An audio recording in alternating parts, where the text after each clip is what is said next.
Is that the commander who entered the lair of assassins unafraid, wreaking havoc and personally murdering everyone in sight? Why, yes, I think it is him. Well, beer is on me today, just like I promised. But he no longer has weapons like Horsala's Assassin's Guild at his command. And the Templars of the Ivory Labyrinth are no match for them. I don't think you need to be wary of any more attacks.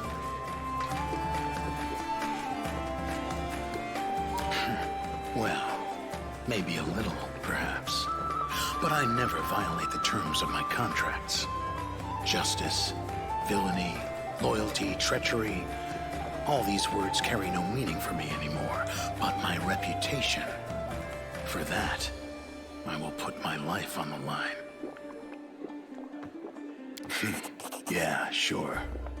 I'm a scoundrel with a heart of gold. A noble murderer, and anything else you come up with. Just don't try to make a paladin out of me, Commander. It's not about loyalty. It's just business, and... But perhaps you are right about that. I like you. I rarely say that to people, and almost never to my employers. But here we are. I enjoy traveling with you, and I would have felt regret if you had died. Apparently our adventures together have made me overly sentimental. They say that the Assassin's Guild of Elutionira, of which I pride myself of being a member, has recently lost its leader. I, on the other hand, have been honing my demon-slaying skills to perfection over the past few months. When this whole thing with the world wound is over, I'll return there and try to become one of the aristocrats of Elutionira. That is what they call themselves, if I remember correctly. I will reside there in luxury, bathe in the gossip about my notorious misdeeds, and take assignments from the Crusaders at a hefty discount. If the demons are trying to occupy our Golarion, why shouldn't we mortals repay them by occupying a part of their realm? Now, quite the opposite. My career is booming at present. First, I have an opportunity to work with you and participate in a truly fascinating adventure, which is going to lift my reputation to new heights. Second, I've just joined a very formidable Assassin's Guild. There is a lot more for me to achieve as a professional, and I will only start thinking about retirement and the peaceful life of a commoner when I'm past my prime.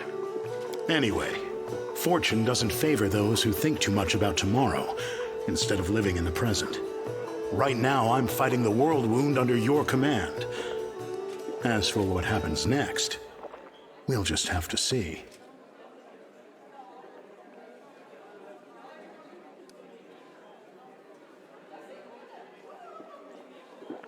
Now, I am going to tell you a very important secret. You must not disclose it to anyone, no matter the circumstances. I think the simple truth is that I love my job. Yes, I suppose I have the spirit of a killer, but there's nothing I can do about that. Perhaps I'll even kill you too, if you tell any of my potential employers what I just told you.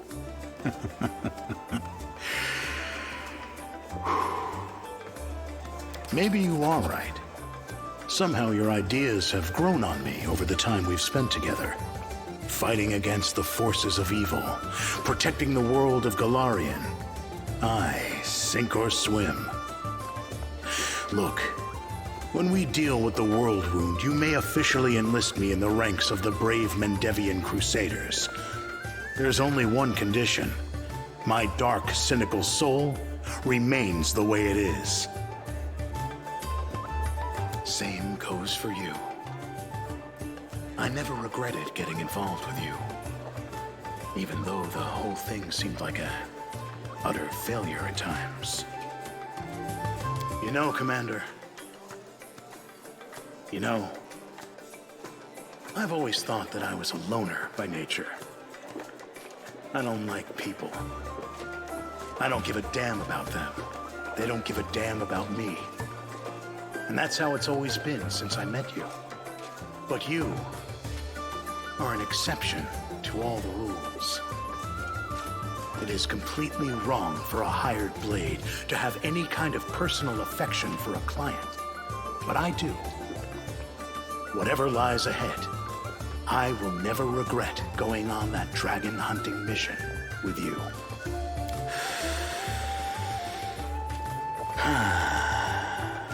Surprised to hear such words from an assassin, Commander. In that case, let this story become a good memory of how we cheated death itself.